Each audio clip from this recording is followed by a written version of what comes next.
are nearly 1,000 accidents a day on the roads of Britain. Today, special hospitals such as this are required to deal with them. This one handles more than 3,000 such cases a year. It's the pioneer hospital in this field. There are times when half the beds in its male ward contain young men who've been injured in road accidents.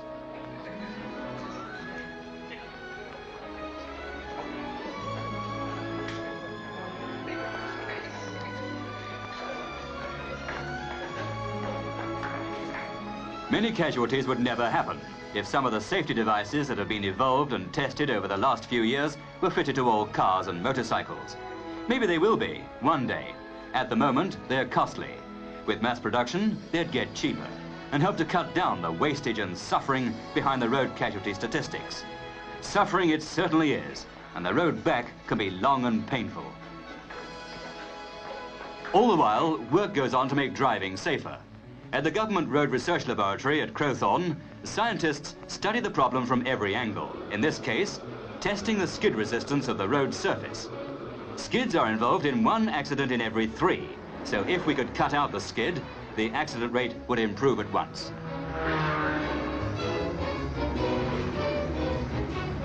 The modern motorways are themselves a safety factor in driving. No one can prove to what extent, but they are that much straighter than the rolling roads of yesterday. These trunk routes cut out the corners and the blind spots. An enormous amount of research goes into their design and shape, their road surface, and their lighting. Britain was late starting to build motorways, but now we're trying to make up for lost time. We need to, but we have more than 11 million vehicles, their drivers fretting and frustrated at the miles of rush hour traffic jams in and around our big cities.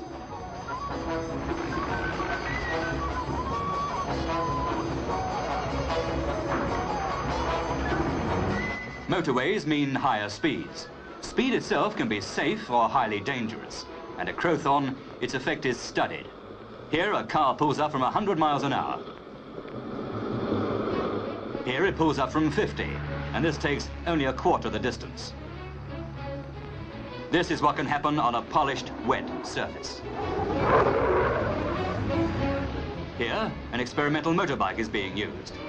As can happen on a wet road, the wheel locks when the brakes go on. Result, a skid.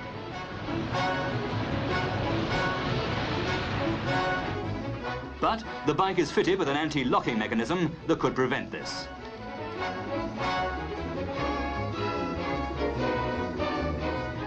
A hydraulic pump on the disc brake. A hand control knob. And away he goes.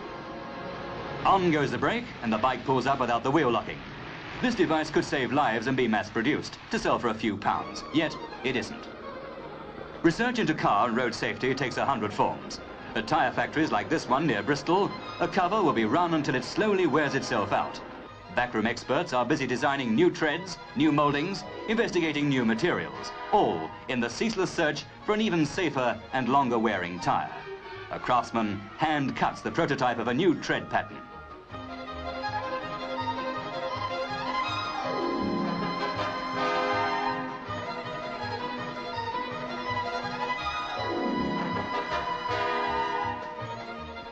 And all the while, the skidding resistance of tyres will be studied and new rubber mixes tried out. Simple but ingenious experiments can show up the likely variation in road grip between 2 different types of rubber. Here are models of similar cars with different types of tyre. One model skids and the other doesn't. Then the full-size tyres go off to the track and are tried out in real life. Again, one car skids, but the other is all right, just as the models predicted. In this way, the test drivers help the scientists in the steady advance of tyre design, all helping to make driving safer. Crash helmets aren't worn by all motorcyclists by any means, but they help to save lives. Some experts want car drivers to wear them as well. The British hat industry has its own research laboratories near Manchester, and here, scientists study the strength and design of these helmets.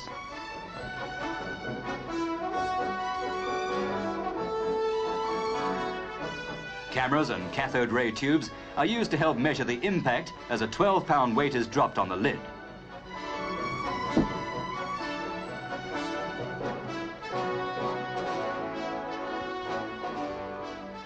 The film record tells what the helmets will stand.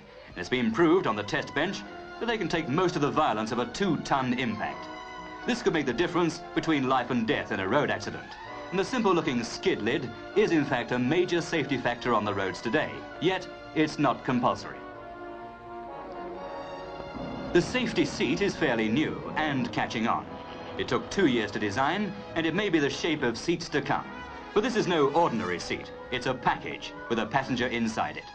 Its designers are now working to build a completely sealed-off capsule inside a car in such a way that whatever the impact, the occupant will still be all right. But that belongs to the future. The safety seat, with support for the head, is here already. 2 seats in the front cost about £40 each. They could be standard equipment, but they aren't yet. Everything about the seat appears to be simple, but that's deceptive. It looks rather like a dentist's chair.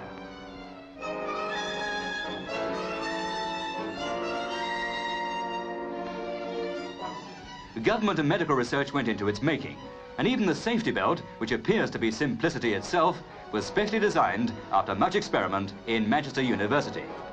Then comes the test. The seat is taken to the Road Research Laboratory.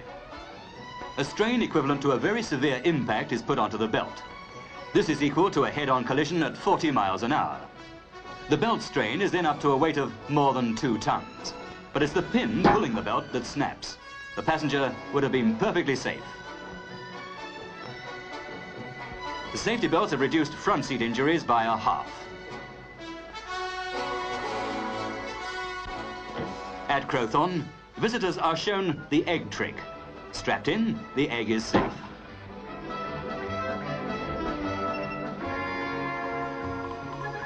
Now off it goes again. This time it isn't strapped in. Poor Humpty Dumpty.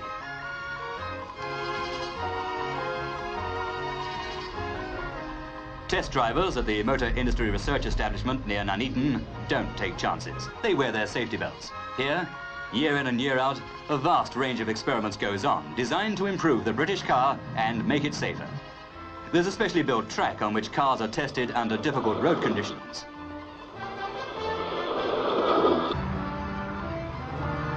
These cambers go the wrong way. There are too many like this on the real roads. We all know the sharp dip that turns the road into a switchback. We know the level crossing that's just made for shock absorbers. The tight turns in heavy traffic.